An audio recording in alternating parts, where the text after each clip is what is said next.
wow, yeah. That's something.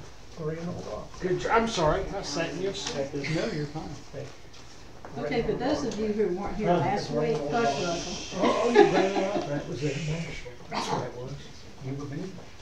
I'm My having first the, grade teacher used to always do this. She was always my Sunday school teacher too. Those of you who were not here last week, there's a few of you, we are studying give up something bad for Lent. Traditionally, you give up something you like a whole lot, like chocolate or alcohol or sweets or something like that. But you know that in you're going from preaching to 40 meddling. days, you're going to get it back on Easter Sunday. Well, this series of lessons is giving up bad habits that interfere with your relationship with others and with God, but you're not supposed to give them back. So, last week, does anybody remember what 3 topics we discussed? Sylvia. Bitterness, apathy, and discouragement. Very good. Good. Oh, Nice. you were paying attention. Somebody listen. I confess, I remembered bitterness and I remember discouragement. So I went on YouTube and saw your lesson. And don't give up confessions. That was good for you. And I'm sure we have all experienced those 3 habits and probably do on a daily basis. We can't give up all these or we'd be perfect. And I know I'm perfect, but you know, I know it's hard for y'all. But we have to try during these days of Lent so that it carries on into our lives afterwards. This week we're going to talk about judging others. And I think all of us are familiar with Dr. Randy Kowalski. Does anybody not know who that is? Yeah. He wrote a book that I found in my collection, I forgot I had, about perceptions of different subjects. And he's got a real good one about judging others. It's called Ned Flanders. In an episode of The Simpsons, I don't know if any of y'all ever watched it, I never have. The extremely religious next-door neighbor to The Simpsons, Ned Flanders, tells Homer that he's going away for a week to attend a church camp to learn to be more judgmental. Unfortunately, that's the way a lot of folks see people of faith.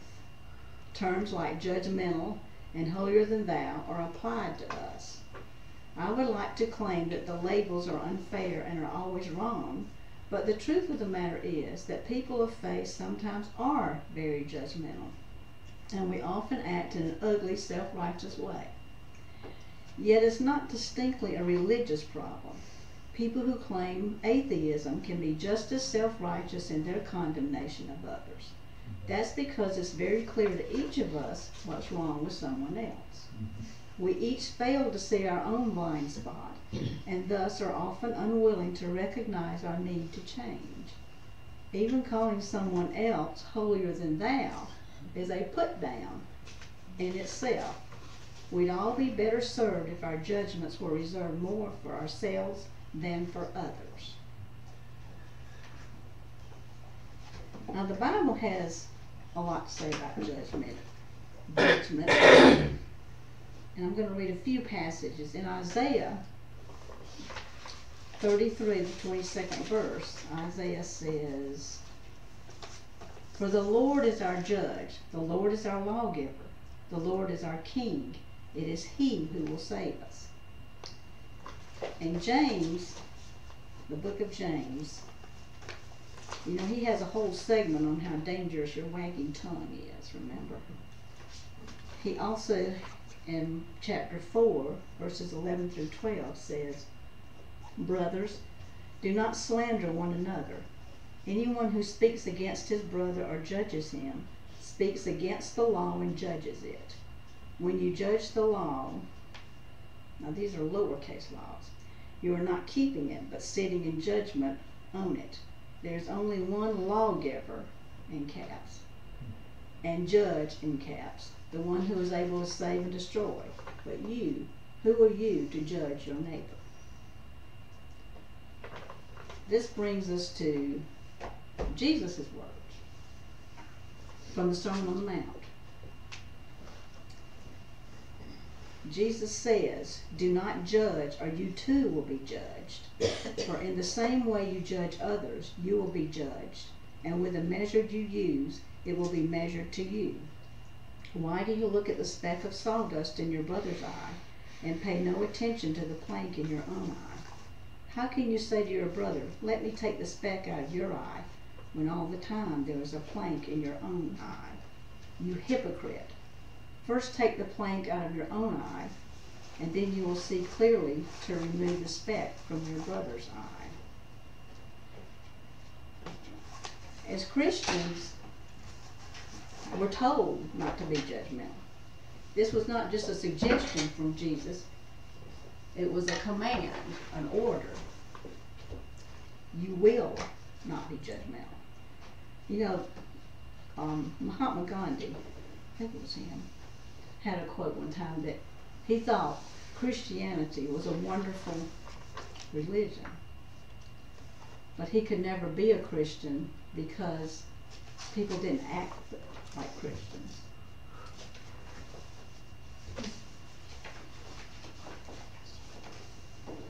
So Jesus says, "Do not judge." And like I say, this isn't a suggestion. It's not a plea. It's a strong command. It's an emphatic order. He's not mincing words. He's not beating around the bush. He says, "Do not judge." Now, obviously, we make judgments every day. You know, we decide what kind of food we're going to eat, what kind of place we're going to go to. We even make a decision about what time we're going to get up in the mornings. Well, he's not talking about this. He gave this Sermon on the Mount so that we can have insights and standards to make Christian decisions, Christian distinctions, and Christian judgments. Now, to judge, it does mean, in one respect, to decide or distinguish between one thing and another. But it has another definition: to condemn or to censure. And that's what Jesus is talking about here. So you could say, "Condemn not, that you not be condemned." God's given us a warning, you know, judge not. Don't be so hard on people. Don't be so quick to criticize. Don't be so arrogantly self-righteous. And don't be so anxious to point the guilt at somebody else. Be gracious, be kind, judge not and condemn not. So first of all, his command is a warning against making hasty, condemning judgments on the basis of rumor or hearsay. So Jesus is warning against gossip, basically. Gossip, rumor, what you just hear. You don't know the facts. I know we all grew up with the saying, "Sticks and stones may break my bones, but words will never hurt me." How many of you heard that all your life? That probably came to be to keep kids from fighting on the playground. But it has a deeper meaning.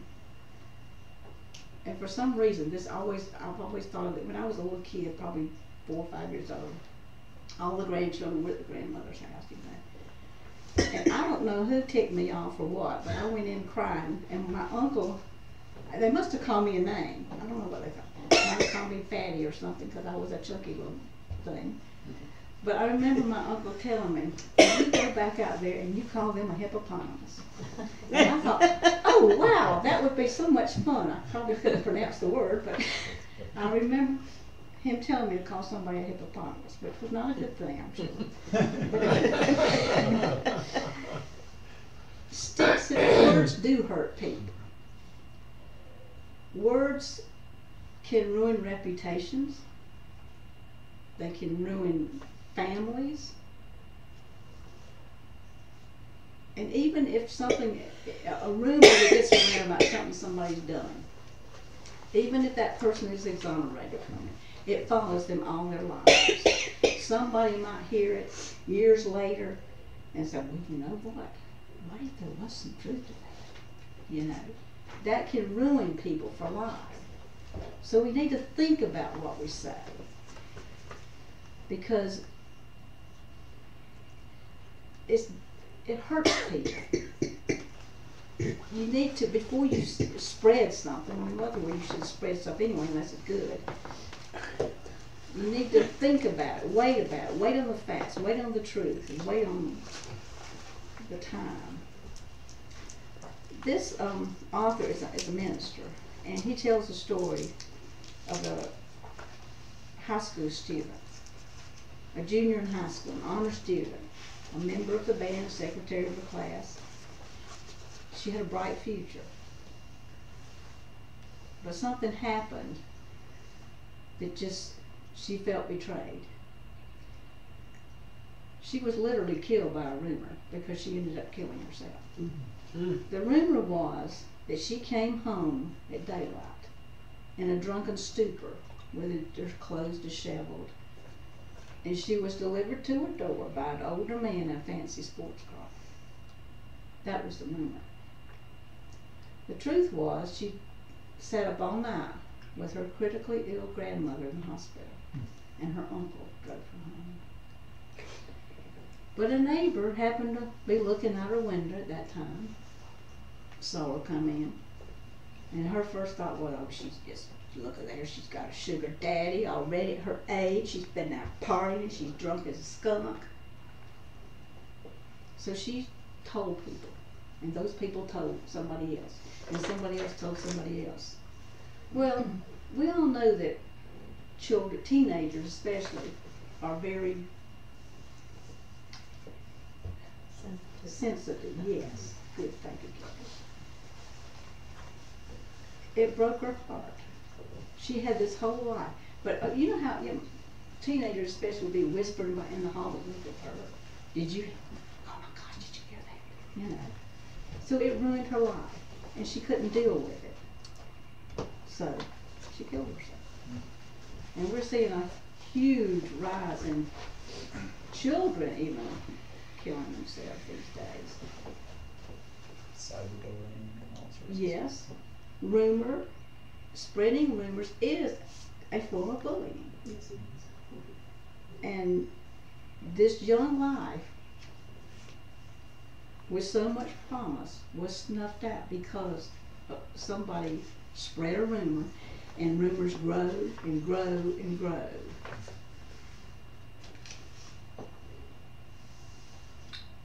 So we need to think before we speak.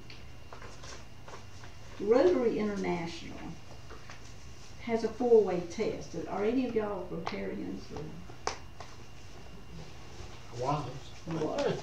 Did they kick you out because you Yes, didn't they pass the did. 4-way test?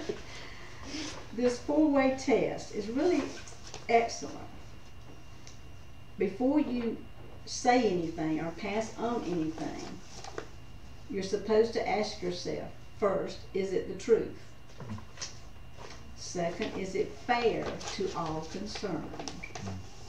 Third, will it build goodwill and better friendships? Fourth, will it be beneficial to all concerned? And if you can't answer these 4 questions with a firm yes, you're supposed to keep your mouth shut.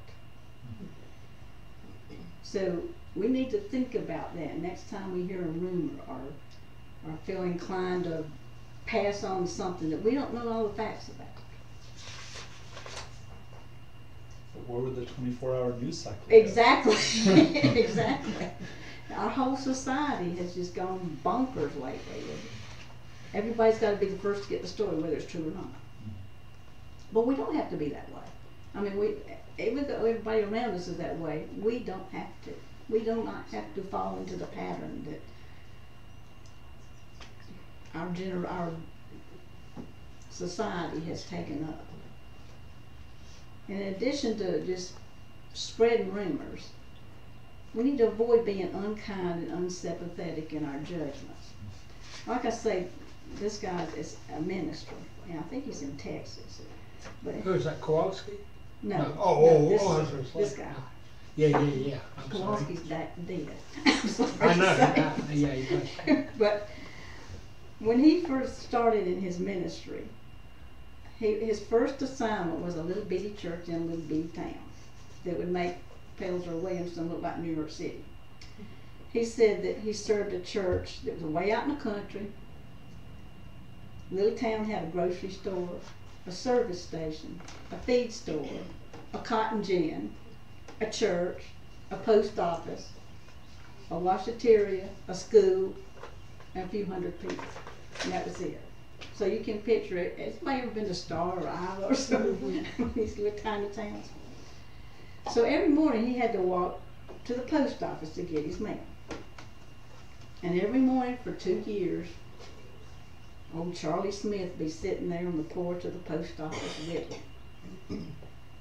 Every morning as he walked by, he'd look at preacher and say, "Nothing against you yet, preacher. Nothing against you yet." It's comforting. Well, on the one hand, he was glad that nobody had found anything to complain about. But on the other hand, it's like, well, they must be looking for something, you know. They're looking for something to get me for. All of us have been you've had your first job. When you were the new kid on the block. We've all experienced being a new kid on the block, right? Think back to your first job. When you walked in with all these strangers and you wanted to fit in, but you felt like they were just judging you, you know. Gosh, I wonder how they got this job. I wonder if they know anything.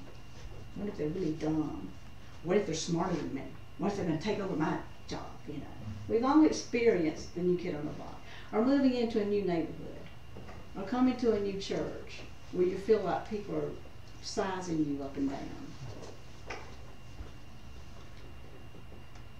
That's not the way to welcome a stranger.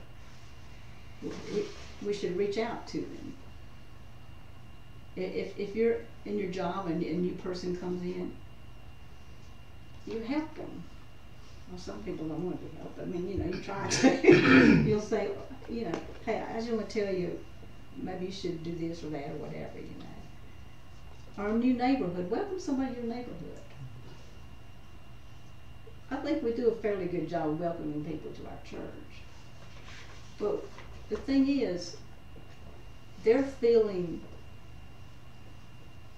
new, stranger. So we don't just look at them and say, I don't know about you, you know. Deep down, we all want to have people be kind to us, have compassion for us, merciful and gracious in their judgment. We're like the man named Sam who went in to have his picture made and said to the photographer, "Now I want you to do me justice." The photographer took one look at Sam and said, "Sam, what you need is mercy, not justice." That's what we all want, right? Mercy, not justice. It's so easy to jump on the bandwagon and criticize others just because everybody else is doing it. It's like it is in our society today, the 24-hour news service, the 24-hour internet. Everybody's got their opinion. But before you post anything, before you make a comment on anything, think about it. Check your facts. Bashing other people has sort of become a habit in this country, or well, not this country, this whole world. So, Jesus says, judge not, condemn not, be gracious, merciful, and compassionate. First, beware of false rumors, and second, beware of being unkind. Third, our judgments may boomerang. Now, we all know what a boomerang is. You throw it and it comes back and hits you in the head. So beware of this boomerang effect. When we harshly judge others, it might come back to haunt us one day. We see this in the scriptures too. Remember the story of the prodigal son? Well, he gets his little drawers in a wad because his brother's getting this fancy party coming back, so And he resents it, and he's mad. He takes his toys and goes home. He misses the party. He misses reconciling with his brother. And remember the story of Mary and Martha? When one stayed in the kitchen getting all the meal, and she was all ticked off because her sister didn't help her. Who got to sit with Jesus and talk? She was judging her sister for not helping her. Her sister reaped the benefit of it, didn't she? In a book called Look at the Burning Bushes, Bishop Bob Goodrich writes about a schoolmaster. Now this obviously took place a long time ago, because you teachers will understand when I tell this story that you can't do this anymore. But he demanded strict discipline in his classroom, and he required that all of his students hold their textbooks in their left hand as they stood up to recite. Now I don't know why he thought that, you know. Left-handed people are the only ones in their right mind. So early in the term, one young boy stood up holding his book in his right hand. Well, the teacher didn't like that, and he gave him a stern reminder, you're supposed to hold it in your left hand. But the student continued holding it in his right hand. So the teacher exploded and shouted at him, you take that book in your left hand right now, or suffer the consequences. The boy said, but sir, I can't.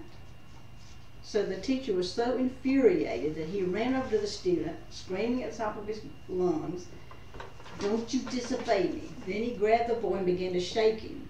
See, I told you it's not a story. And he pushed him down on his desk. Now when he did that, an empty left sleeve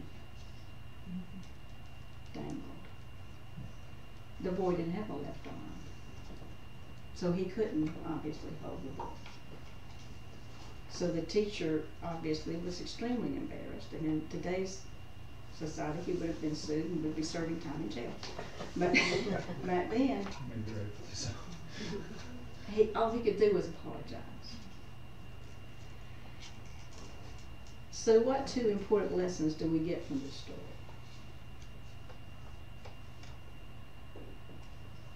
Don't we all have an empty sleeve? We all have some reason. Get the facts. Get the facts. Sometimes we may judge people for things. Obviously we don't know their background. We don't know what hurts they have had in the past. We don't know what causes them to act the way they do. We all have an empty sleeve somewhere in our past. We need to be more sensitive of people. More sensitive of how they act, why they act. And think about our own lives. It all goes back to the golden rule, too. If you treat people the way you want to be treated, you're not going to get yourself into these messes, right? When Jesus says, do not judge, he's reminding us that judgment belongs to God and not us. Thankfully, it belongs to God and not us. Ultimately, we're not going to be judged by other people, but by the one who knows us, loves us. He knows our past, he knows our present, he knows our future. He doesn't pick out little things and, ooh. He knows what we did, but he forgives us. So if we, by the grace of God, could give up our harsh condemning judgments of others for Lent this year, hopefully we can give it up forever. Now I'm going to ask y'all some questions. I'll give you a test. What stories do you know about the ways rumors have hurt people? And what are some of the ways rumors start? And what are some of the dangers of spreading gossip?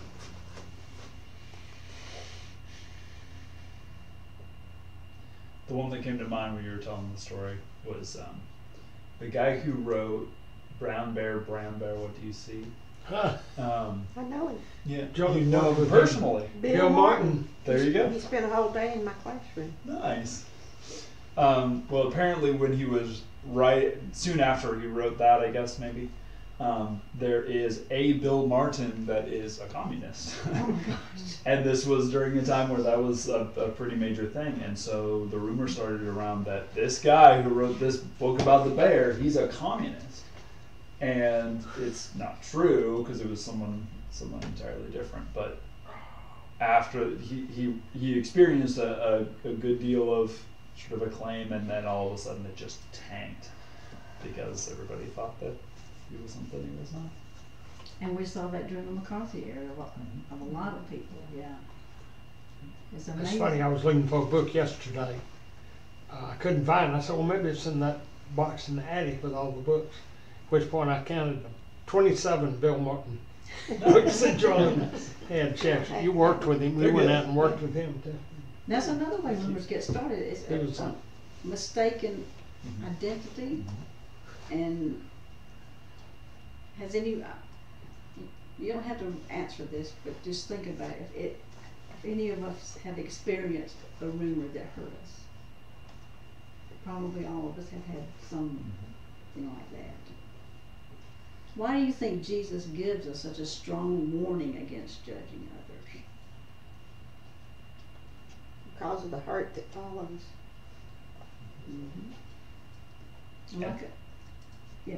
And the ultimate harm. I mean, Yeah. because what he says is the way that you judge, you will be judged. Yeah. So Yeah.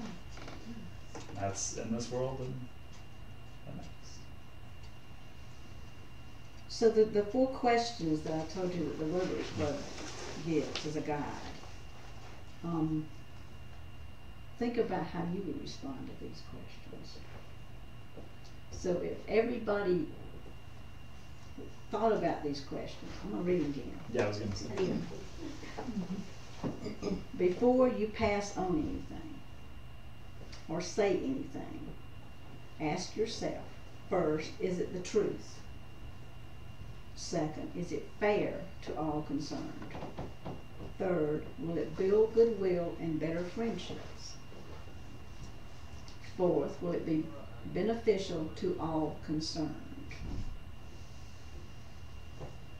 If everybody thought about these questions before they jumped in and commented on everything coming and going, think about how our culture and our world would be different. Would it be a better place? I was thinking about, not to get overly political, but the whole Russia 2016 thing. On both sides of the political, there's evidence, it seems like, on both sides of the political scene, on stuff like the Star Wars movie, on all sorts of stuff, that there was this flood of misinformation, hashtag fake news, all that sort of stuff. But we as a people just gobbled it up. I mean, we were right for it. It was not, yeah, sure, there were bad actors, absolutely, but there's a whole lot of people who went, oh, that's obviously true because I don't like that person. Boom. Politics has gotten extremely dirty in this country. You know, when you get to that point, though, when you start rationalizing, ask yourself this, you've already thought in your mind, you've already judged in your mind. You have, yeah. So you're that far along. Yeah. And to get to the next step, it's an accomplishment. But you've already had that thought in your mind. Yeah, you have. Let me give you a different perspective. Judgment's a word that can be used in different ways. Yeah. Very clearly, Christ taught us not to judge others. That was for God alone to make judgments. But we as Christians every day make judgments in our lives We do. as to what we're called to do, what we're led to do, and so forth. And our society has gotten to the point where we have to make judgment calls as to what lines we're willing to cross in the effort to be amenable to every person. And if we, in our heart, in our relationship with the Lord, see that there's an area that we can't cross in order to accommodate someone else's beliefs, that if they want to feel it or believe it, it's not our place to judge them. No. But it's our place to make a judgment call as Christians as to whether we can accept that as acceptable. So judgment's got different perspectives. One thing that bothers me about our society today is the way we tend to label everybody.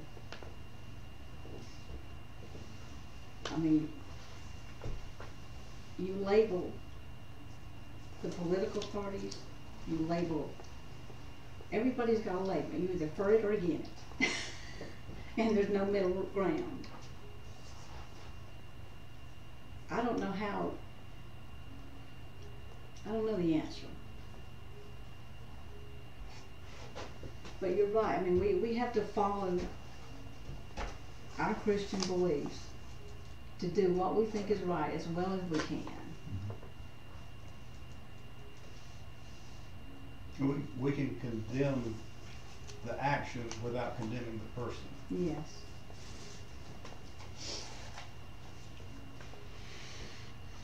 So think about a time when you were either on the giving or receiving end of an unkind remark.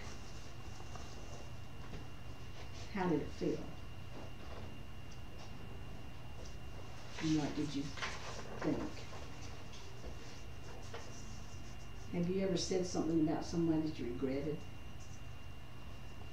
Have you ever made a snap judgment on somebody you meet for the first time and you think, oh my gosh, that person's a snob of everything. But then you get to know them. And you think, oh my goodness, what I wrong. It goes back to snap judgments. They say we are fast to judge and slow to forgive. Mm-hmm. I've heard that before, and that's true. I think that's sort of what you were saying. You hang on to something where you come with this predetermined conclusion, and as hard as you try, it takes a lot more work to. And can you forgive yourself?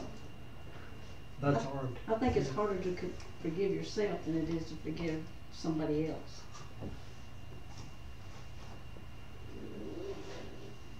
So why do you think we should leave judgment of others to God and God alone?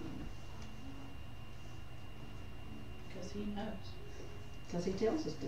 That's He tells us to, he knows the truth. Yeah.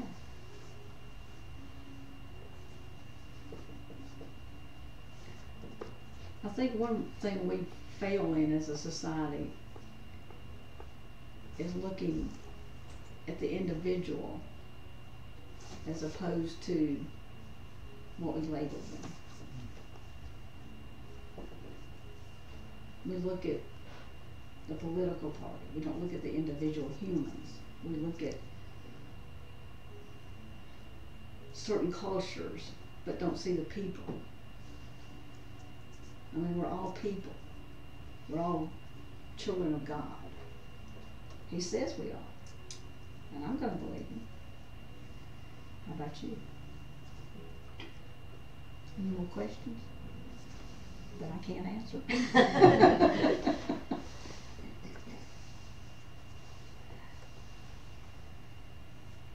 So this coming week, let's all focus on watching what we say about other people. And remember that old adage that really does matter these days. Remember that silence is golden. Offer encouragement and kind words when it's possible. Practice giving sympathy to other people this week. And start a new habit of sharing good news. Next week we're going to talk about giving up enemies within. So think about your enemies within. Let us pray. Dear God, thank you for reminding us about the dangers of rumors and gossip. Help us to refrain from judgment and explain the actions of others in the kindest way. May we treat others the way we wish to be treated. Amen.